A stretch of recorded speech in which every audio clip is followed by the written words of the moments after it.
and welcome to Singapore Talking. Today, another thing that's probably going to get you talking real well. We're going to be talking about Singaporeans. Are they gracious? Are you gracious? Are you one of those litter bugs? If you can't find a bin, you just throw it in. Are you one of those people who suffers from spontaneous sleep syndrome while on the train when an old person walks on board or a disabled person walks on board? What is it going to take for Singaporeans to clean up after themselves and to be more gracious in society? Now, if you have something to say about this, please SMS us. 73388 is that number. You can also check us out on Facebook. Just type in Singapore Talking. And by the way, you're watching this on Channel 5, but you can hear it on 938 Live as well. Thanks for joining us. Now, with me today are Rodney Tan, who is the Vice Chairman of the Singapore Kindness Movement, and Tan Pui Hun from the Singapore Restroom Association. Welcome to the studio, guys. Now, let's talk about graciousness to begin with.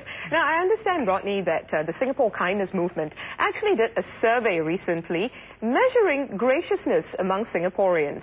Would you be able to tell us what sort of parameters you examined and what results you got, Rodney? Bharati, I think the good news is there's improvement over the previous survey that we made, but it is not a significant improvement from 59 points to 61. That's a 3-point increase. It's a 3-point increase, and it's something that's so abstract, and we felt good that positive improvement in that. Well, you see, the thing is, I think there is a wide range of views as to whether or not we are gracious enough in society, and it's various things that we could test. Over the years, it's been a question of us being litter bugs. And there was another survey released recently that showed that the young tend to be very lackadaisical about these things. They tend to be flagrant about littering. They would say things like, if there is no bin in sight, I would litter. And that is quite a worrying phenomenon. In spite of the fact that your survey might have shown we're improving, there are clearly certain problems still in existence. Pui Hun, perhaps you could expand on what the Restroom Association of Singapore is doing in this regard to maybe find out what the problem is and address it. We also have done our survey, and then and realized that some of the users, when they come to use the toilets, then they go for the convenience. We don't really have a problem with toilet flushing behavior nowadays, do we? I mean, because a lot of it is auto flushing. Do you think that has improved the way our toilets are at this point? Not really, because actually sometimes when they are in the cubicle, after they have done their business, they will just walk out of the cubicle. Sometimes it is not functional, and when there's a default, you still have to flush it manually. Right. But a lot of people take it for granted that I will just walk out of the cubicle. I think that is the malaise of society these days, isn't it? That we take everything for granted. Now, speaking of restrooms, our reporter Kelly Latimer actually went out to take a look at how restrooms are being run. Are we being clean at restrooms? Take a look. Singaporeans are a picky bunch. They expect common areas like toilets to be immaculately clean all the time. But they always make complaints saying that it's dirty. But I've spent the entire afternoon looking for a dirty toilet and I just can't find them. They're all clean. So the question that brings me to is that, are Singaporeans really as clean as we think we are? Or are we just taking it for granted that someone's always going to clean up after us? Let's go find out.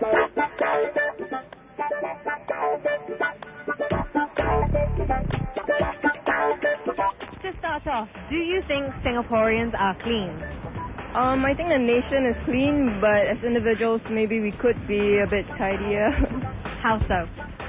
By picking up after your mess instead of, having someone else paid to do it for you. Everyone thinks that Singapore is generally clean, but then Singaporeans like to complain, don't we? So let's talk about the toilets. State of the public toilets. We went hunting the other day and it was generally clean, but what do you think about our toilets? I think the more olden buildings in Singapore, they will generally have dirtiest toilets unless it fades. Some of them are more, picky or more particular when it comes to cleanliness, but some people don't really mind whether the toilet seat is up or down. Some Singaporeans, where they still squat on the toilet bowl, and it's not only dangerous, but it's really inconsiderate for the other users. You go into the toilet, you see everybody will just do their own business and they just left the place without doing anything else. Generally, people will tend to use the toilet paper, wrap them up in nice little balls, throw it up in the ceiling, or even flop down the bowl. And of course, the other one is the generally more dirty toilets are usually in the public areas. NEA has recently come up with a very strong campaign to endorse cleaning companies to be accredited. In terms of educating, it's a hard call. There are some groups who learn from mistakes, but there are still a small category of people who tend to misuse the toilet. In fact, they get a kick out of doing so or what, we don't know. Our last speaker in that video mentioned the fact that, we need to get cleaning companies accreditation, so on and so forth.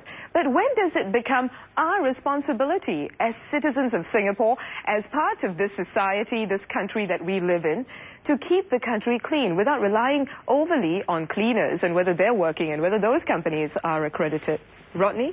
The fact is, as I look at things in general, over the years, all these habits, each and every one of us, if we really want to make it a beautiful country to live in, we've got to internalize all the good habits.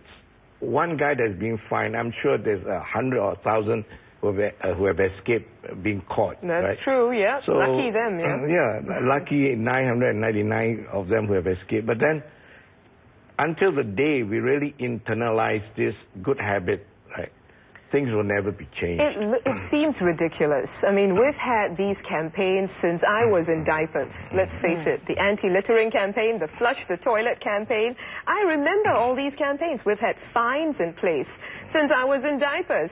What is the problem here then? How come it is we still cannot internalize things? Pui Hun? I think all of us know what is the right things to do.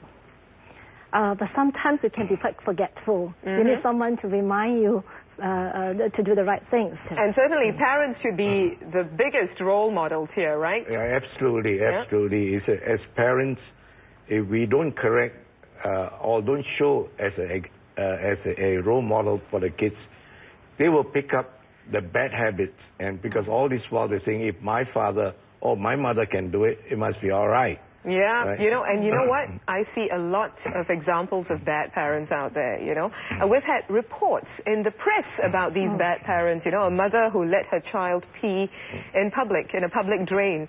So perhaps we really need to address that question of education, isn't it?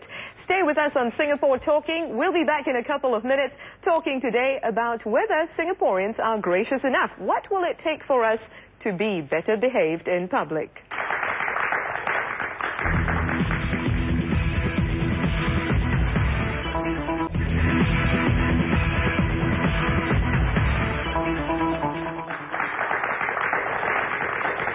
Welcome back to Singapore Talking. Today, discussing the question of graciousness.